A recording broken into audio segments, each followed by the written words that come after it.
Welcome back to motor details. আমি অনিরুদ্ধ।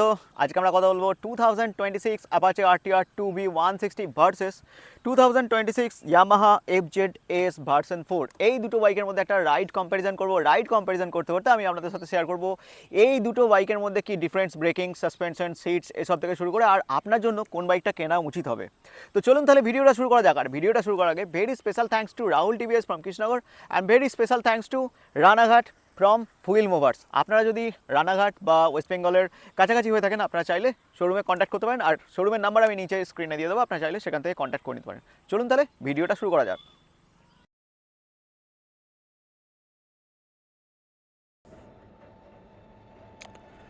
শুনুন তাহলে রাইড কম্পারিজনের মধ্যে FZS ভার্সন 4.0, অ্যাকচুয়ালি স্টিকারটা এরকম 3.0 দিয়ে আছে, এর ভার্সন হচ্ছে আপনার 4. এখানে আমি দেখাচ্ছি 4.0। তো এই বাইকটার সাথে রাইড কম্প্যারিজন হবে অ্যাপাচে RTR 2B এই বাইকটা, ঠিক আছে।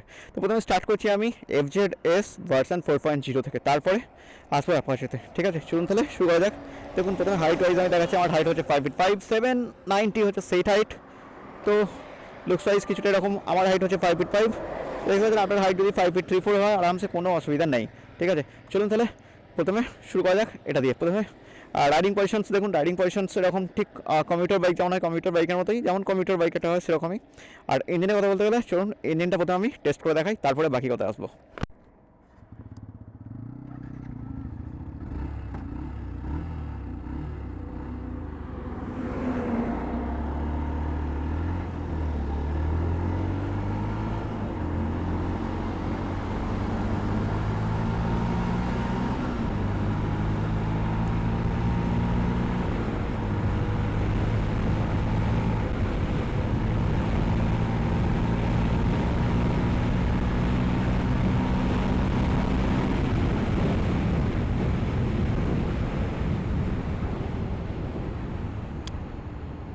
দেখুন প্রথম কথা হচ্ছে পাওয়ারের এখানে কোনো কম আমি পাইনি, যথেষ্ট ভালো পাওয়ার।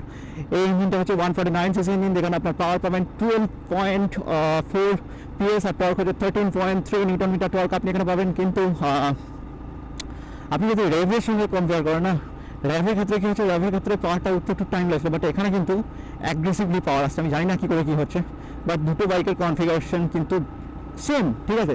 বাকি দেখুন এবার এখানে বাকি কথা বললে যদি আপনি বলতে চান যে গিয়ার শিফটিং, ক্লাচ, এগুলোর কথা বলতে গেলে ক্লাচ খুব সফট ক্লাচ আপনি এখানে পেয়ে যাবেন, ওকে। আর বাকি দেখুন কনফিগারেশনের মধ্যে এখানে আপনি ট্র্যাকশন কন্ট্রোল পাচ্ছেন, সিঙ্গেল চ্যানেল ABS পাচ্ছেন, এই ব্যাপারগুলোতে রয়েছে। আমি যখন গিয়ার শিফটিং করছি, গিয়ার শিফটিং কিন্তু যথেষ্ট স্মুথলি গিয়ার শিফটিং হচ্ছে, এটা নিয়েও নো ডাউট, ওকে। ইঞ্জিন নিয়ে মোটামুটি আমি আপনাদেরকে বলে দিলাম, পাওয়ারের কথা বললাম। চলুন তাহলে এবার অ্যাপাচেতে যাওয়া যাক, অ্যাপাচেতে গিয়ে দেখা যাক।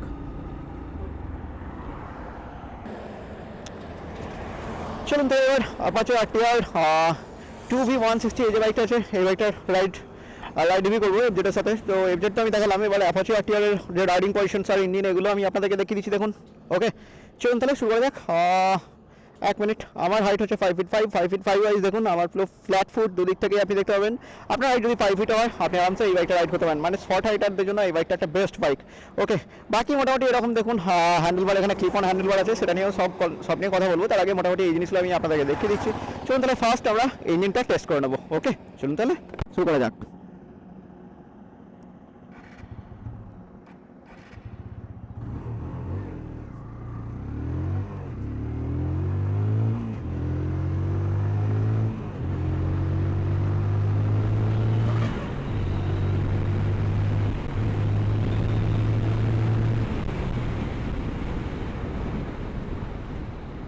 দেখুন প্রথম কথা হচ্ছে এখানে 7000 RPM পর্যন্ত গেলাম, এখানে কিন্তু আপনার ভাইব্রেশন রয়েছে, নাই সেটা না, ভাইব্রেশন আছে। তো ভাইব্রেশন তাহলে এই যে ভাইব্রেশনটা, এটা একটা আলাদা ফিল ভাই, এটা নিয়ে নো ডাউট প্রথমত। দ্বিতীয় কথা হচ্ছে ইঞ্জিনে এখানে initially power, mid range, top end তিনটাতেই যথেষ্ট ভালো পাওয়ার আপনি পেয়ে যাবেন। আর এখানে আমি একটা টার্ন নিচ্ছি, টার্ন নিয়ে দেখাচ্ছি আপনাদের যে ছোটোখাটো জায়গার মধ্যে বা টাউনশিপ এরিয়ার মধ্যে আপনি কতটা স্পেস মোটামুটি এই বাইকটা নেয়, আরামসে ছোট্ট মতো জায়গার মধ্যে আমি এখানে কিন্তু টার্ন নিয়ে নিতে পারবো, নো ডাউট। টার্নিং রেডিয়াসও খুব ভালো। তো ইঞ্জিনে মোটামুটি বলে দিলাম, দেখুন গিয়ার শিফটিং ঠিকঠাক হচ্ছে, এখানে ক্লাচও সফট ক্লাচ এখানে ইউজ হয়েছে। তো এসব নিয়ে তো নো ডাউট যথেষ্ট ভালো বাইক। আর একটু আমাকে ঝুঁকে বসতে হচ্ছে, যেটা যেমন কি এতটা ঝুঁকে বসতে হচ্ছিল না, তো সেটা দিক থেকে ঠিকঠাক মোটামুটি। তো মোটামুটি ইঞ্জিনে আমি বলে দিলাম। এবার চলুন নেক্সট কথা নিয়ে নেওয়া যাক, FZে যাই, FZ থেকে ফিরে এসে আবার এখানে আসবো।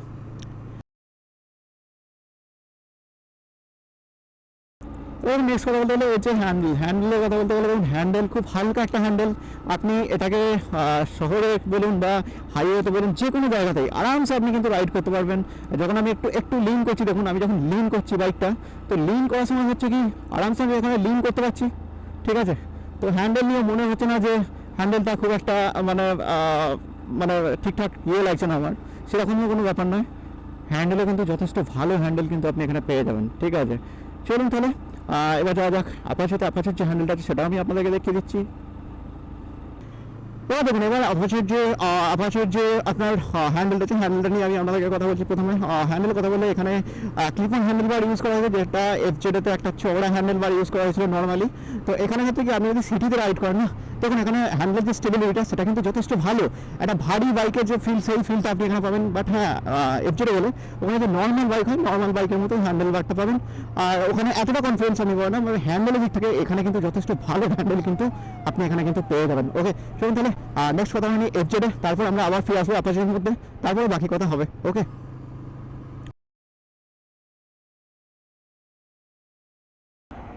আচ্ছা এবার কথা বলবো এফজেডের যে ব্রেকের কথা বলে। আমি প্রথমে আপনাদেরকে যে রিয়ারের ব্রেক আছে, রিয়ারের ব্রেকটা প্রথমে টেস্ট করে দেখিয়ে দিচ্ছি।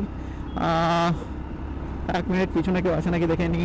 পিছনে অনেকটা দূরেতেই গাড়ি আছে। আমি তো প্রথমে রিয়ারের ব্রেকটা টেস্ট করছি, দেখুন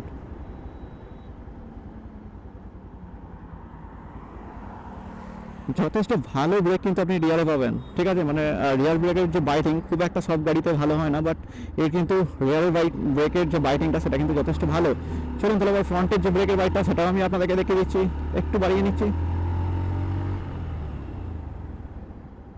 ফ্রন্টে আপনার সিঙ্গেল চ্যানেল এবিএসের সঙ্গে পাবেন, বাট যথেষ্ট ভালো। ফ্রন্টের ব্রেকটা তো সব থেকে ভালো। ওকে, তো ফ্রন্ট আর রিয়ার দুটোর ক্ষেত্রে এখানে যদি ব্রেকের কথা বলে না, ব্রেক কিন্তু যথেষ্ট ভালো ব্রেক কিন্তু আপনি এখানে কিন্তু পেয়ে যাবেন, নো ডাউট। আচ্ছা চলুন তাহলে অ্যাপাচেতে যাওয়া যাক, অ্যাপাচেতে গিয়ে দেখা যাক অ্যাপাচের যে ব্রেকটা আছে ব্রেকটা কেমন। এবার দেখুন, এবার কথা বলতে গেলে অ্যাপাচের যে ব্রেকের কথা বলে আমি প্রথমে আপনাদেরকে রিয়ারের যে ব্রেকটা আছে, রিয়ারের ব্রেকটা আমি প্রথমে আপনাদেরকে টেস্ট করে দেখাচ্ছি। দেখুন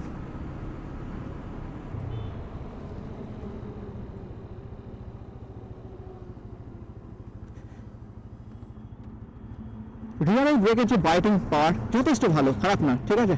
চলো এবার ফ্রন্টের যে ব্রেকটা আছে সেটা আমি আপনাদেরকে টেস্ট করে দেখাচ্ছি, একটু বাড়িয়ে নিই।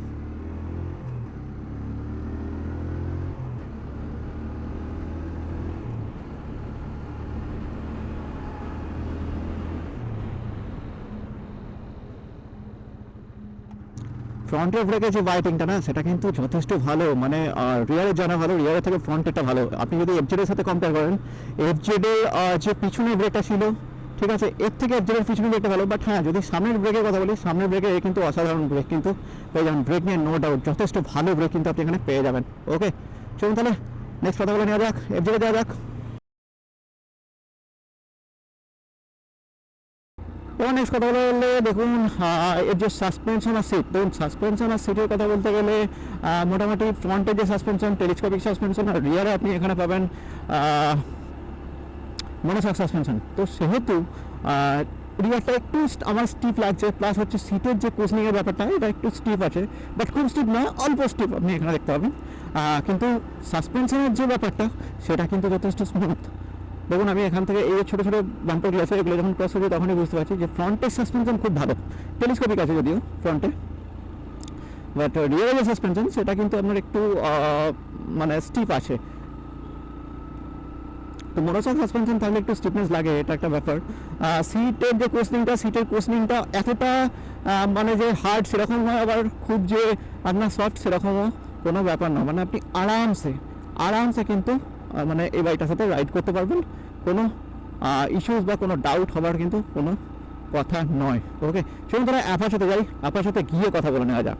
ওকে, এবার কথা বলে এই বাইকের সাসপেনশন আর সিট। সাসপেনশনের দিক থেকে দেখতে গেলে দেখুন এফজেডে তো মনোশক ছিল, এখানে কিন্তু আপনার টুইন শক অ্যাবজর্ভার সাসপেনশন কিন্তু এই বাইকে রয়েছে পিছনের দিকে। সামনের দিকে কথা বলে সামনের দিকে হচ্ছে আপনার টেলিস্কোপিক সাসপেনশন এখানে রয়েছে, সেহেতু এখানে যে স্মুথনেসটা এটা কিন্তু যথেষ্ট ভালো, এখানে স্টিফনেসের কোনো ব্যাপার নেই।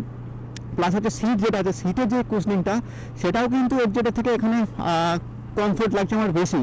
দেখুন খুব যে এফজেডের যে খুব একটা স্টিফ সেটা বোঝেনি, বাট হ্যাঁ অ্যাজ কম্পেয়ার টু মানে এফজেড এখানে কিন্তু আমার সিট কুশনিংটা কিন্তু সফটই লেগেছে। ওকে, দেখুন মাইলেজের কথা বললে এর যে মাইলেজ মোটামুটি আপনি 40 to 45 পর্যন্ত মাইলেজ পাবেন। 45 আরামসে পেয়ে যাবেন, 45 নো ডাউট। যদি আপনি 40 কিমি পিএল থেকে 45 কিমি পিএল এর মধ্যে বাইকটা যদি রাইড করেন, আপনি আরামসে কিন্তু ওই 45 পর্যন্ত মাইলেজ টুকটাক পেয়ে যাবেন, ঠিক আছে। টাউনশিপ এরিয়ার জন্য হলে হয়তো একটু কম হয়তো মাইলেজটা পেতে পারেন। বাকি দেখুন এই বাইকটার সাথে অ্যাপাচের কথা বললে দুটো বাইকই সমান, দুটো বাইকই ভালো, ঠিক আছে। দুটো বাইকের মধ্যে যা যা আছে আমি কনক্লুশন আপনাদেরকে বলবো। চলুন তাহলে দেখে নেওয়া যাক অ্যাপাচেতে, তারপর আমরা যাবো কনক্লুশনে। এবার কথা বলবো এই বাইকটা মাইলেজের কথা বললে মাইলেজ আপনি এখান থেকে 40 to 45 পর্যন্ত মাইলেজ পাবেন। ওর বেশি মাইলেজ কিন্তু আপনি এখানে এক্সপেকটেশন করতে পারবেন না। বাকি দেখুন দুটো বাইকের মধ্যে দুটোই যথেষ্ট ভালো বাইক। তবে দেখে নেওয়া যাক, চলুন তাহলে কনক্লুশনে যাওয়া যাক। কনক্লুশনে গিয়ে কথা বলা যাক কোন বাইকটা আপনার জন্য নেওয়া উচিত দুটো বাইকের মধ্যে।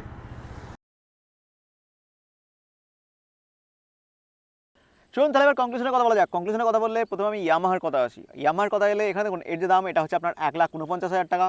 এবার এখানে ফিচার্স বলতে আপনি এত কিছু পাবেন না, জাস্ট এখানে ব্লুটুথ পাবেন। বাট হ্যাঁ, এখানে একটা জিনিস পাবেন যেটা হচ্ছে ইয়ামাহার রিলায়েবল আর রিফাইন ইঞ্জিন, সঙ্গে হচ্ছে ভালো ব্রেকিং সিস্টেম, ভালো সাসপেনশন পাবেন, সিট কুশনিং হবে পাবেন। এই জিনিসগুলো মোটামুটি আপনি এর মধ্যে পাবেন। মানে ফিচার্সটা আপনার এখানে ইয়ামাহার একটু কম পাবেন। বাট আপনি যদি ওখান থেকে মোটামুটি 1 লাখ সেম দামে 500 টাকার মতো কম, ধরুন 1,48,500 এর মধ্যে যদি আপনি আপনার যদি বাজেট হয়, তাহলে কিন্তু আপনি অ্যাপাচে আরটিআর এখানে আসতে পারেন। কারণ এখানে কয়েকটা জিনিস ডিফারেন্ট পাবেন, এখানে ফিচার্স বেশি পাবেন। যেমন হচ্ছে আপনার ব্লুটুথ পাচ্ছেন, সঙ্গে হচ্ছে টার্ন বাই টার্ন নেভিগেশনস পাচ্ছেন, কল অ্যালার্ট, এসএমএস, এই জিনিসগুলো পাচ্ছেন। সঙ্গে হচ্ছে কি আপনার যদি বেশি পাওয়ার দরকার হয়, টর্কটা বেশি দরকার হয়, তার ক্ষেত্রে আপনার যদি একটু অ্যাগ্রেসিভ পিকআপও দরকার হয়, আর স্পোর্টি লুকস দরকার হয়, তার ক্ষেত্রে কিন্তু আপনি এখানে অ্যাপাচে আরটিআরতে আসতে পারেন। মানে দুটো বাইকই হচ্ছে আপনার ভ্যালু ফর মানি। বাট হ্যাঁ, এখানে কমিউটার ফিল পাবেন আপনি ইয়ামাহার ক্ষেত্রে। আর যদি আপনি স্পোর্টি ফিল চান, তাহলে কিন্তু আপনি অ্যাপাচে আরটিআর এই বাইকটা দিকে কিন্তু আসতে পারেন, ঠিক আছে। তো এই দুটো বাইকের এটাই তফাৎ। যদি আপনার কমিউটার সেগমেন্ট পছন্দ হয়, বাজেটটা যদি 1,49,000 হয়, আপনি যেতে পারেন ইয়ামাহার দিকে। আপনার বাজেটটা যদি একটু 500-র মতো কম হয়, 1,48,500-র মতো হয়, আপনি এদিকে অ্যাপাচে আরটিআর এর দিকে আসতে পারেন, ঠিক আছে। তো বন্ধুরা, এই পর্যন্ত ভিডিওটা যদি আপনাদের ভালো লেগে থাকে, তাহলে অবশ্যই লাইক করুন, কমেন্ট করুন, শেয়ার করুন, সাবস্ক্রাইব করতে কিন্তু ভুলবেন না।